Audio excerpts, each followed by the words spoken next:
नीट परीक्षेतील घोटाळ्याप्रकरणी mastermind P V. कुलकर्णीला अटक. रसायनशास्त्राचा निवृत्त प्राध्यापक असलेल्या कुलकर्णीनं पुण्यात ट्युशन घेणाऱ्या विद्यार्थ्यांना दिले धडे.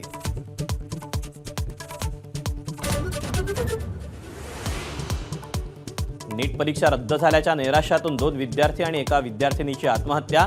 दिल्ली, राजस्थान आणि गोव्यातल्या विद्यार्थ्यांनी उचललं टोकाचं पाऊल. परदेशी जाण्यावर कसलेही निर्बंध लादले नाहीत. पंतप्रधान नरेंद्र मोदींचा खुलासा. परदेश प्रवासावर कसलाही टॅक्स लावण्याचा विचार नाही, मोदींचं स्पष्टीकरण. पेट्रोल डिझेलच्या किमती वाढवल्यानंतर आता सरकारकडून निर्यात शुल्कामध्ये वाढ. पेट्रोल निर्यातीवर प्रति लिटर 3 रुपये जादा शुल्क लावलं. डिझेल आणि विमान इंधनाच्या निर्यात शुल्कात मात्र घट. यूएईचा दौरा आटपून पंतप्रधान नरेंद्र मोदी नेदरलँडमध्ये दाखल. व्यापार, ऊर्जा, तंत्रज्ञान आणि गुंतवणुकीवर दोन्ही देशात चर्चा.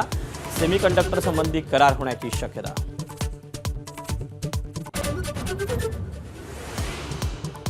ठाणे महापालिकेत सत्ता स्थापन होऊन 3.5 महिने झाले, पण विषय समित्यांचा पत्ताच नाही.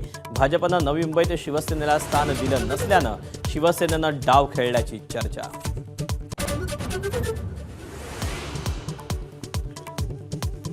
ठाणे महापालिकेत भाजप शिवसेनेमधला वाद चिघळला. शिवसेनेनं राष्ट्रगीताचा अवमान केल्याची भाजपची थेट पोलिसात तक्रार.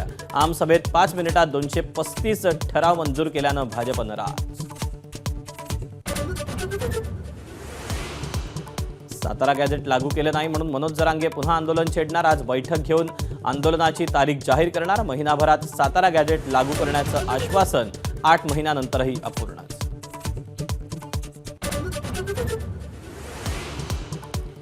लखनौचा चेन्नईवर 7 गडी राखून दणदणीत विजय. चेन्नईच्या प्लेऑफमध्ये जाण्याच्या आशा आकांक्षांना मोठा धक्का. 188 धावांचं आव्हान गाठताना लखनौच्या मिचेल मार्शनं ठोकल्या 90 धावा.